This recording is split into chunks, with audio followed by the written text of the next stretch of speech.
My name is Art Weaver. I'm the president of Weaver Wind Energy. We make small wind turbines for point of use. Just like solar panels, the energy produced by our wind turbines is used right where the wind turbine is installed, rather than being a centralized generating facility which ships energy back into the grid. We've spent 5 years now producing our first model.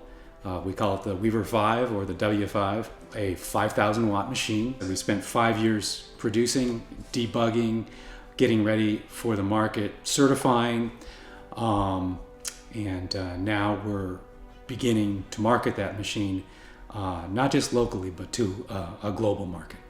Most of the other small machines, small wind machines that are on the market are passive machines. In other words, they respond passively to the environment, to high winds. They have very ingenious mechanical mechanisms to allow them to turn out of the wind, to somehow curtail their energy output, in extreme weather conditions, usually high winds. While the machines may work nicely when they're brand new, because they're mechanical in nature, they tend to wear, and at some point they tend not to work exactly as designed, as wear and tear on the machines occurs, and this can lead ultimately to an event which is the most common cause of small wind turbine failure, and that's overspeeding of the rotor. And when that happens, you get into electrical issues where the alternator can burn out, and basically problems just begin to develop, both electrical and mechanical.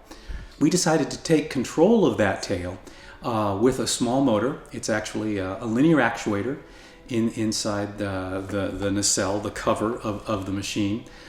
And what we do to control it is move that tail from straight back in its normal operating position to a folded position, 70 degrees or so from its straight back position.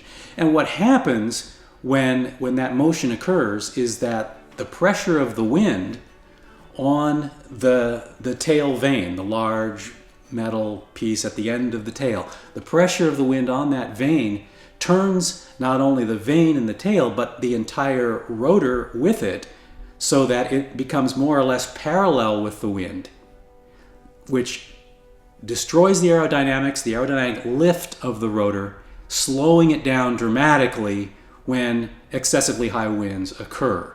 And that's precisely what you want to avoid overspeeding, and you want that to occur quickly, efficiently, and our mechanism, we've demonstrated now over 5 years, accomplishes just that.